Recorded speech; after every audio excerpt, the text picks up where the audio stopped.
നമസ്കാരം.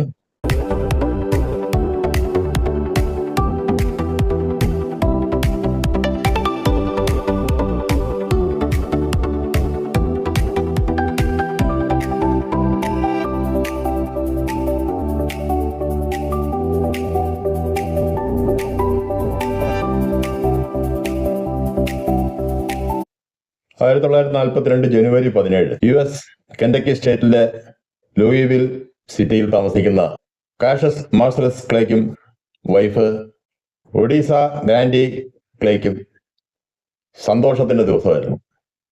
അവരുടെ കടിഞ്ഞൂൽ സന്താനം ജനിച്ചിരിക്കുന്നു. പ്രസവം ഒരല്പം കോംപ്ലിക്കേറ്റഡ് ആയിരുന്നു.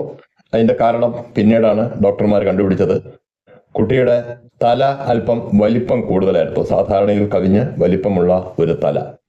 പിതാവിന്റെ പേര് തന്നെ പുത്രന് നൽകാൻ തീരുമാനിക്കുന്നു. അങ്ങനെ കാഷ്യസ് മാർസലസ് ക്ലേ ജൂനിയർ എന്ന നവജാത ശിശുവിനും പിതാവിന്റെ പേര് കാഷ്യസ് മാർസലസ് ക്ലേ സീനിയർ എന്നും നാമകരണം ചെയ്യുന്നു. ആ രീതിയിൽ ഒഫീഷ്യൽ റെക്കോർഡ്സിലെ പേരുകൾ എൻ്റർ ചെയ്യുന്നു. വളരെ സന്തോഷകരമായി ആ കുടുംബം അങ്ങനെ മുന്നോട്ട് പോകുന്നു. ഏകദേശം 1.5 വർഷം കഴിഞ്ഞ് 1943 ജൂലൈ 18 അവരുടെ അടുത്ത ആൺ സന്തതി ജനിക്കുന്നു, റുഡോൾഫ് ആർനെച്ച് ക്ലേ. കുടുംബം സന്തോഷകരമായി മുന്നോട്ട് പോകുന്നെങ്കിലും മൊത്തത്തിൽ അവിടെ കറുത്ത വർഗ്ഗക്കാരുടെ അവസ്ഥ അത്ര സന്തോഷകരമല്ല. കാഷ്യസ് ക്ലേ സീനിയർ ഒരു നല്ല കലാകാരനാണ്. അദ്ദേഹം നല്ല രീതിയിൽ ചിത്രങ്ങൾ വരയ്ക്കും, പാടും, അഭിനയിക്കും. പക്ഷെ അന്നത്തെ കറുത്ത വർഗ്ഗക്കാരന്റെ കല കൊണ്ട് അമേരിക്കയിൽ വലിയ കാര്യമൊന്നുമില്ല എന്നുള്ളതാണ് സത്യം. ഉപജീവനത്തിനായി അദ്ദേഹം പരസ്യ ബോർഡുകൾ, കടകളിലെ ബോർഡുകൾ ഇതെല്ലാം എഴുതി കൊടുക്കുന്ന ഒരു ജോലിയാണ് ചെയ്യുന്നത്. വല്ലപ്പോഴും എന്തെങ്കിലും കുറച്ച് കൂടുതൽ വരുമാനം കിട്ടുന്നത് ചില ചർച്ചുകളിലെ വർക്കുകൾക്ക് അദ്ദേഹത്തെ വിളിക്കും.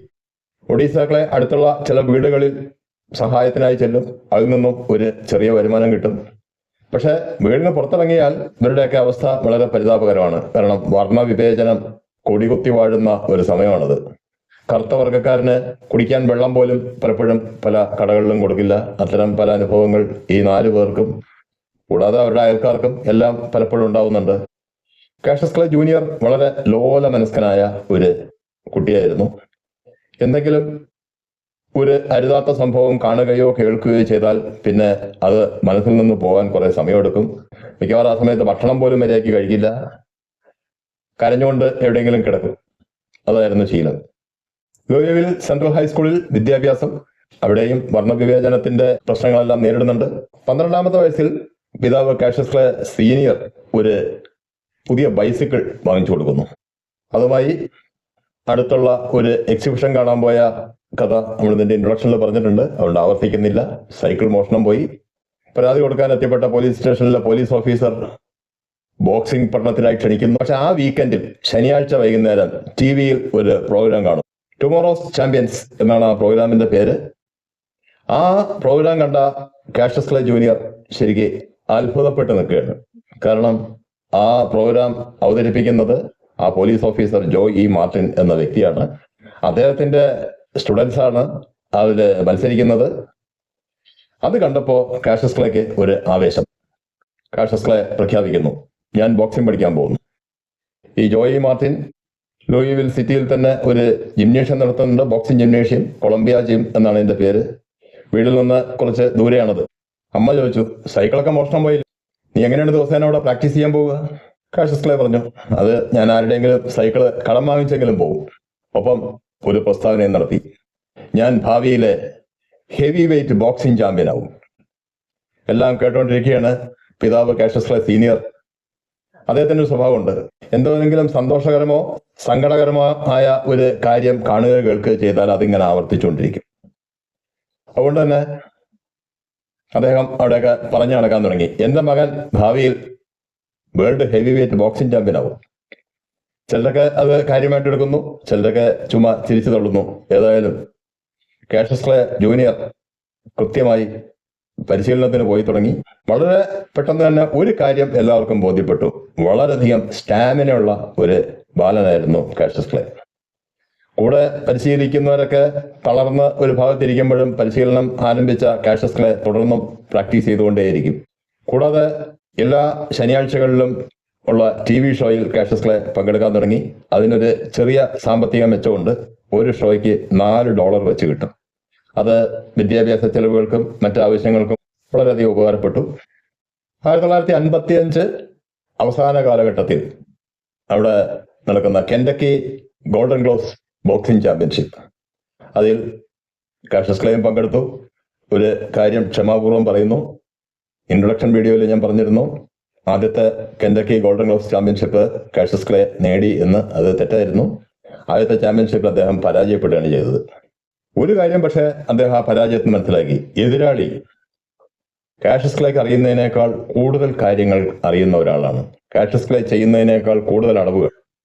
ആ ബാലൻ അതിനെക്കുറിച്ച് കൂടുതൽ അന്വേഷിച്ചു. അപ്പൊ മനസ്സിലായി കുറച്ചപ്പുറത്ത് ഒരു പള്ളിയുടെ ബേസ്മെന്റില് ഒരു ബോക്സിംഗ് ജിമ്മുണ്ട്. ഗ്രേസ് കമ്മ്യൂണിറ്റി ജിം എന്നാണ് ആ ജിമ്മിന്റെ പേര്. അത് നടത്തുന്നത് ഫ്രെഡ് സ്റ്റോവർ എന്ന ഒരു വ്യക്തിയാണ്. ഫ്രെഡ് സ്റ്റോവറിന്റെ ശിഷ്യന്മാരാണ് ഈ ഗോൾഡൻ ഗ്ലോവ്സ് ചാമ്പ്യൻഷിപ്പ് എല്ലാ വർഷവും നേടിക്കൊണ്ടിരിക്കുന്നത്. ജോയ് മാർട്ടിന്റെ ശിഷ്യന്മാർക്ക് അവിടെ വലിയ കാര്യമൊന്നുമില്ല. ഇത്തരം കാര്യം കാഷ്യസ് ക്ലേ മനസ്സിലാക്കി. ഈ ഫ്രെഡ് സ്റ്റോവറുടെ ശിഷ്യന്മാരുടെ മത്സരങ്ങൾ കൂടുതൽ കണ്ട കാഷ്യസ് ക്ലേ മനസ്സിലാക്കി ജോയ് മാർട്ടിൻ പഠിപ്പിക്കുന്നത് ബോക്സിംഗിന്റെ വെറും ബേസ് മാത്രം.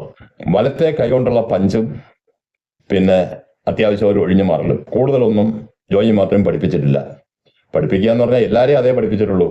കാഷ്യസ് ക്ലേക്കാളും വളരെ മുമ്പേ ജോയിൻ ചെയ്ത ആൾക്കാരെയും അത്രേ പഠിപ്പിച്ചിട്ടുള്ളൂ. കൂടുതലൊന്നും പഠിപ്പിക്കാൻ അദ്ദേഹത്തിന് അറിയില്ല എന്നുള്ളതായിരുന്നു സത്യം. അതോടെ കാഷ്യസ് ക്ലേ ഫ്രെഡ് സ്റ്റോവറെ മീറ്റ് ചെയ്തു. കാഷ്യസ് ക്ലേ പറഞ്ഞു, എനിക്ക് താങ്കളുടെ കീഴിൽ ബോക്സിംഗ് പഠിക്കണം. ഫ്രെഡ് സ്റ്റോവർ പറഞ്ഞു, ഞാനെന്താ, ഞാൻ പഠിപ്പിക്കാം. ഇവിടെ രാത്രി 8 മണി മുതൽ 12 മണി വരെയാണ് ക്ലാസ്. ജോയ് മാർട്ടിന്റെ ക്ലാസ് എന്ന് പറയുന്നത് വൈകുന്നേരം 6 മണി മുതൽ 7:30 മണി വരെ, അതായത് 1.5 മണിക്കൂർ. അതേസമയം ഫ്രെഡ് സ്റ്റോവറിന്റെ ക്ലാസ് 4 മണിക്കൂർ നീണ്ടു നിൽക്കുന്ന ഒരു ക്ലാസ്സാണ്. പക്ഷെ ഈ വിവരം പറഞ്ഞ ജോയ് മാർട്ടിൻ പറഞ്ഞു, ഒന്നുകിൽ അവിടെ അല്ലെങ്കിൽ ഇവിടെ. അത് കാഷ്യസ് ക്ലേക്ക് ഒരു വലിയ തിരിച്ചടിയായിരുന്നു. കാരണം ആ ആഴ്ചക്ക് കിട്ടുന്ന $4 അത് ഉപേക്ഷിക്കാൻ വയ്യ. അതുകൊണ്ട് തൽക്കാലം ജോയ് മാർട്ടിന്റെ കീഴിൽ തന്നെ കാഷ്യസ് ക്ലേ പരിശീലനം തുടർന്നു. ഒരു വർഷം കഴിഞ്ഞപ്പോൾ 13ാമത്തെ വയസ്സിൽ അദ്ദേഹത്തിന് അടുത്തുള്ള ഒരു കന്യാസ്ത്രീ മഠത്തിൽ ഒരു ജോലി ശരിയായി. അതോടെ ജോയ് മാർട്ടിന്റെ ശിക്ഷണം മതിയാക്കി അദ്ദേഹം ഫ്രെഡ് സ്റ്റോവറുടെ ജിമ്മിൽ ജോയിൻ ചെയ്യുന്നു. ആദ്യമായ ജിമ്മിലെത്തി അദ്ദേഹത്തിന് മനസ്സിലായി ജോയ് മാർട്ടിന്റെ ജിമ്മിലുള്ള അത്ര എക്യുപ്മെന്റ്സോ മറ്റു സൗകര്യങ്ങളോ ഫ്രെഡ് സ്റ്റോവറുടെ ജിമ്മിലില്ല. പക്ഷെ ഫ്രെഡ് സ്റ്റോവറുടെ പരിശീലനം വളരെ സ്ട്രിക്റ്റ് ആയിരുന്നു. അത് തന്നെ തുടർച്ചയായി ഒരുപാട് നേരം പ്രാക്ടീസ് ചെയ്യിക്കും. ആ ഒരു കാര്യത്തിൽ ഫ്രെഡ് സ്റ്റോവർക്ക് കാഷ്യസ് ക്ലേ ഇഷ്ടപ്പെടുകയും ചെയ്തു. കാരണം എത്ര നേരം പരിശീലിച്ചാലും തളരാത്ത ഒരു പയ്യൻ എന്നുള്ള നിലയ്ക്ക് ഫ്രെഡ് സ്റ്റോവർക്ക് കാഷ്യസ് ക്ലേയെ വലിയ ഇഷ്ടമായി. അടുത്ത വർഷത്തെ golden gloves championship Cassius clay നേടുകയും ചെയ്തു. ഗോൾഡൻ ഗ്ലോവ്സ് ചാമ്പ്യൻഷിപ്പ് ഒക്കെ നേടിയെങ്കിലും കാഷ്യസ് ക്ലേക്ക് എന്നല്ല, ലൂയിവിൽ സിറ്റിയിൽ അവർ താമസിക്കുന്ന ഭാഗത്ത് എല്ലാവർക്കും ഒരു പേടി സ്വപ്നമായ ഒരാളുണ്ടായിരുന്നു. കോർക്കി എന്നു പേരുള്ള ഒരു പയ്യൻ. കാഷ്യസ് ക്ലേയേക്കാൾ ഒരു 2-3 വയസ്സൊക്കെ പ്രായം കൂടൂ. പക്ഷെ പ്രകൃതിയുടെ വികൃതി എന്നുള്ള നിലയ്ക്ക് ഉള്ള ഒരു ശരീരമുള്ള ഒരു വ്യക്തി. അരയ്ക്ക് താഴോട്ട്, അതായത് കാലുകളൊക്കെ വളരെ നീളം കുറവാണ്. പക്ഷെ അരയ്ക്ക് മുകളിലോട്ട് ശരിക്കൊരു ഹെർക്കുലിയൻ ബോഡി എന്ന് പറയാം. വളരെ ശക്തമായ കൈകളും അതുപോലെ ചെസ്റ്റും ഒക്കെയുള്ള ഒരു വ്യക്തി. ആരെയും ആക്രമിച്ച് കീഴ്പ്പെടുത്തും, അവരുടെ കയ്യിലുള്ള പണമെല്ലാം കൈക്കലാക്കും. ഇതാണ് ഇവന്റെ പ്രധാന ജോലി. കാഷ്യസ് ക്ലേക്ക് കുട്ടിക്കാലം തൊട്ടേ അവനെ പേടിയായിരുന്നു. പക്ഷെ ഗോൾഡൻ ഗ്ലോവ്സ് ചാമ്പ്യൻഷിപ്പ് നേടിയതോടെ കാഷ്യസ് ക്ലേക്ക് തോന്നി ഇവനെ ഒന്ന് വെല്ലുവിളിച്ചു. പക്ഷെ അതിദയനീയമായ പരാജയമായിരുന്നു ഫലം. കാരണം ഒരു സാധാരണ മനുഷ്യനേക്കാൾ വളരെയധികം ശക്തനായ ഒരു ആളായിരുന്നു ഈ കോർക്കി എന്ന് പറയുന്ന വ്യക്തി. ഏകദേശം 3 വർഷം കഴിഞ്ഞു. പക്ഷെ തന്റെ 16ാമത്തെ വയസ്സിൽ ഒരു ചാലഞ്ചിലൂടെ കാഷ്യസ് ക്ലേ കോർക്കിയെ ഇടിച്ചു വീഴ്ത്തി. അതോടെ കാഷ്യസ് ക്ലേക്ക് ഒരു ആത്മവിശ്വാസം എല്ലാം ഉണ്ടായി തുടങ്ങി. താൻ ഒരു ചാമ്പ്യൻ ആവാൻ തുടങ്ങുന്നു. കാരണം അതുവരെ ആ ലൂയിവിൽ സിറ്റിയിൽ ആർക്കും കഴിയാത്തൊരു കാര്യമാണ് കാഷ്യസ് ക്ലേ ചെയ്തിരിക്കുന്നത്, കോർക്കിയെ ഇടിച്ചു വീഴ്ത്തി എന്നുള്ളത്. ഏതായാലും കാഷ്യസ് ക്ലേയുടെ ഇടിയൊക്കെ വാങ്ങിച്ചെങ്കിൽ കോർക്കി പിന്നെ അവന്റെ ബിസിനസ്സുകളൊക്കെ ആയിട്ട് മുന്നോട്ട് പോയി. അവസാനം പോലീസുമായിട്ടുള്ള ഒരു ഏറ്റുമുട്ടലിൽ അവൻ വെടിയേറ്റ് മരിച്ചു. 2ാമത്തെ കെൻഡക്കി ഗോൾഡൻ ഗ്ലോവ്സ് ചാമ്പ്യൻഷിപ്പ് നേടിയ സമയത്ത് ഫ്രെഡ് സ്റ്റോവർ ഒരു ദിവസം കാഷ്യസ് ക്ലേ അടുത്ത് വിളിച്ചു പറഞ്ഞു, നീ ഈ രീതിയിൽ പ്രാക്ടീസ് തുടരുകയാണെങ്കിൽ 1960 നടക്കുന്ന റോം ഒളിമ്പിക്സിൽ നീ ഗോൾഡ് മെഡൽ നേടും. കാഷ്യസ് ക്ലേക്ക് അതുവരെ സ്വപ്നം പോലും കാണാൻ പറ്റാത്തൊരു കാര്യമാണ് ഫ്രെഡ് സ്റ്റോവർ പറയുന്നത്, ഒളിമ്പിക് മെഡൽ. ഏതായാലും ഫ്രെഡ് സ്റ്റോവറുടെ കീഴിൽ തീവ്രമായ പരിശീലനവുമായി കാഷ്യസ് ക്ലേ മുന്നോട്ട് നീങ്ങുകയാണ്.